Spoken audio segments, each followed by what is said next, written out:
Assalamualaikum warahmatullahi wabarakatuh. Kami dari kelompok 13 yang beranggotakan Mutia Afrida dan Nurrohmatul Jannah akan menjelaskan materi mengenai analisis pemberian pinjaman. Biasanya, di lembaga keuangan syariah, pinjaman itu disebut dengan pembiayaan. Mengapa perlu adanya analisis pemberian pinjaman atau pembiayaan? Tujuan dari analisa pembiayaan adalah untuk memperoleh keyakinan terkait usaha nasabah layak atau tidak, serta apakah nasabah mempunyai kemauan dan kemampuan dalam memenuhi kewajibannya kepada lembaga keuangan syariah non-bank secara baik.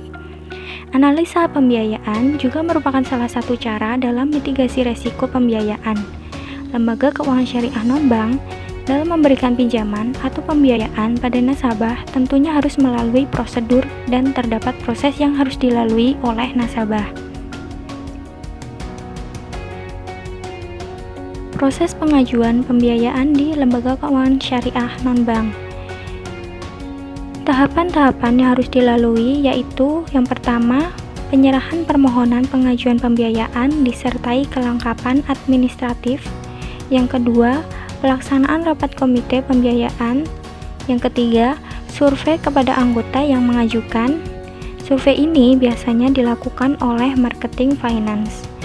Yang keempat, rapat komite pembiayaan berdasarkan hasil survei yang dilakukan. Semua nasabah yang mengajukan pembiayaan akan diminta untuk datang ke lembaga keuangan syariah tersebut untuk mendapatkan jawaban apakah pembiayaan yang diajukan di ACC atau tidak.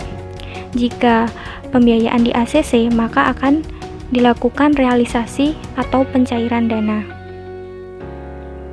Selanjutnya yaitu prinsip-prinsip dalam analisis kelayakan pembiayaan, yaitu terdapat 5. Yang pertama, karakter, capacity, capital, collateral, dan condition. Karakter adalah penilaian karakter yang digunakan untuk mengetahui itikat atau kemauan nasabah yang melakukan pembiayaan dalam memenuhi kewajiban.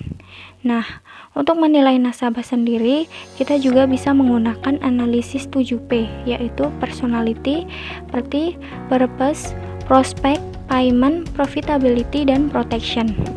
Yang kedua yaitu capacity. Capacity ini digunakan untuk mengetahui kemampuan nasabah dalam menjalankan usaha dan melihat kapasitas kemampuan nasabah dalam pengembalian pembiayaan secara tepat waktu. Yang ketiga yaitu capital, yaitu besarnya modal yang diperlukan peminjam. Memantau secara rutin terhadap modal yang tersedia. Apabila modal semakin besar, maka semakin besar pula pembiayaan yang harus disalurkan. Yang keempat yaitu kolateral, merupakan jaminan yang telah dimiliki dan diberikan oleh peminjam kepada lembaga keuangan. Dalam suatu penyaluran pembiayaan, penyerahan agunan atau jaminan merupakan suatu hal yang wajib diberikan oleh nasabah. Dan yang kelima yaitu condition, keadaan usaha atau nasabah prospek atau tidak. Penelitian ini dilakukan terhadap usaha yang akan dijalankan nasabah yang mengajukan pembiayaan. Apakah usaha yang akan dijalankan nasabah tersebut prospek atau tidak? Nah, dari kelima prinsip tersebut terkadang ditambah prinsip 1C lagi yaitu constraint yang mempunyai arti hambatan-hambatan yang mungkin akan mengganggu proses usaha. Perlu juga diperhatikan kondisi sifat amanah, kejujuran, kepercayaan dari nasabah. Seperti itu. Selanjutnya yaitu klasifikasi kolektabilitas pembiayaan. Ada 5, lancar, dalam perhatian khusus, kurang lancar, diragukan, dan macet. Penjelasannya, apabila lancar yaitu pembayaran angsuran pokok dan bagi hasil tepat waktu, mempunyai rekening yang aktif, bagian dari pembiayaan yang dijamin dengan agunan tunai. Dan apabila macet, ditemukan tunggakan angsuran pokok dan bagi hasil, kerugian operasional ditutup dengan pinjaman baru. Dari segi hukum maupun kondisi pasar, jaminan tidak dapat dicairkan pada nilai wajar. Selanjutnya yaitu ada beberapa masalah dalam penggunaan model kuantitatif. Nah, perlu diketahui di sini model kuantitatif memiliki peranan penting dalam pengambilan keputusan pemberian pinjaman. Pada kredit konsumen dan kredit komersial, rating yang dihasilkan dari model kuantitatif ini menjadi input kunci dalam pengambilan keputusan, hingga penggunaan ini semakin meluas. Beberapa masalah dalam penggunaan model kuantitatif itu diantaranya ada 3. Yang pertama ada data antar industri biasanya relatif heterogen. Untuk mengatasi ini, maka salah satu cara yang bisa ditempuh adalah dengan membuat model untuk setiap industri. Dengan cara ini, diharapkan bisa mengendalikan kemungkinan perbedaan atribut antar industri. Namun, kelemahan dari cara ini yaitu jumlah data yang akan dihasilkan nantinya ialah jumlah data yang kecil. Cara lain adalah dengan menggunakan angka-angka relatif untuk menghilangkan heterogenitas data. Yang kedua ada masalah lain adalah dalam pemilihan sampel. Kalau sampel dipilih dari file perusahaan saat ini, barangkali sampel tersebut tidak representatif karena sampel tersebut hanya mewakili populasi yang telah terseleksi oleh sistem yang ada saat ini di perusahaan, bukan populasi secara keseluruhan. Salah satu alternatif yang bisa dilakukan adalah dengan menerima semua permintaan kredit tanpa melakukan seleksi dengan menggunakan sistem seleksi yang ada untuk periode waktu tertentu. Yang ketiga, pemilihan variabel bebas juga menjadi masalah karena saat ini sedikit teori yang dikembangkan. Selama ini sama seperti masalah prediksi kebangkrutan. Tidak ada teori yang bisa dipakai untuk mengarahkan penelitian evaluasi kredit atau menguji secara empiris teori-teori tersebut. Meskipun demikian, teknik-teknik kuantitatif semakin berkembang dan semakin banyak digunakan, terutama untuk analisis. Slide selanjutnya yaitu ada beberapa alasan pemilihan variabel bebas dalam model.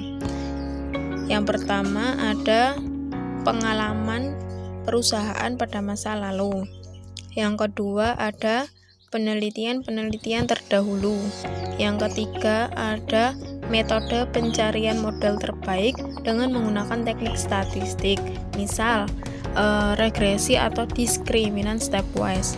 Seringkali variabel-variabel yang akhirnya masuk dalam model merupakan bagian kecil dari variabel-variabel yang semula dimasukkan ke dalam model.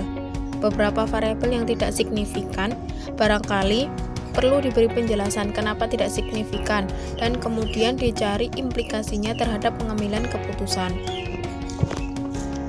Kemudian ini ada sebuah penelitian mengenai kredit konsumen yang menemukan beberapa variabel yang signifikan untuk prediksi resiko kredit dengan menggunakan analisis univariate. Ada 4. Yang pertama status rumah, yang kedua tabungan di bank, yang ketiga ada tujuan kredit, yang keempat persyaratan kredit atau jumlah pembayaran bulanan.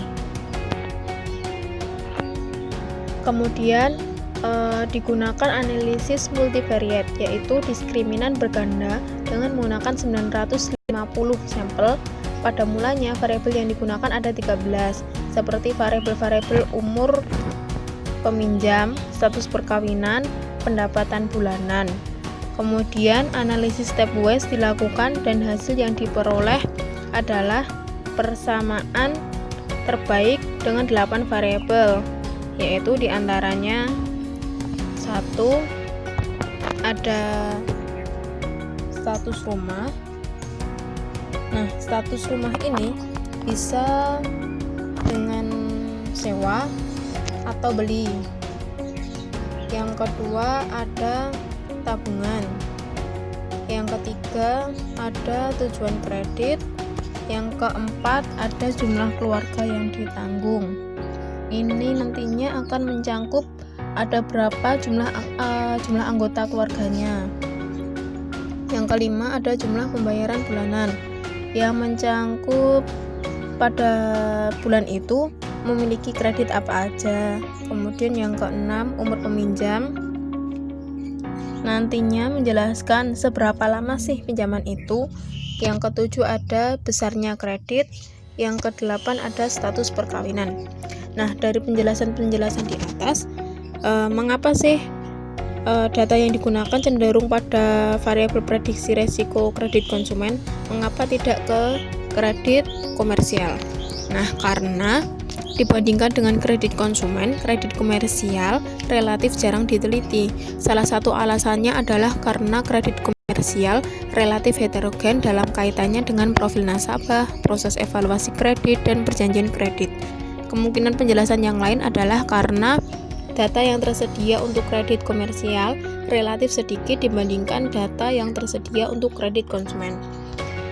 Sekian yang dapat kami sampaikan, kurang lebihnya mohon maaf, dan atas perhatiannya saya ucapkan terima kasih. Wassalamualaikum warahmatullahi wabarakatuh.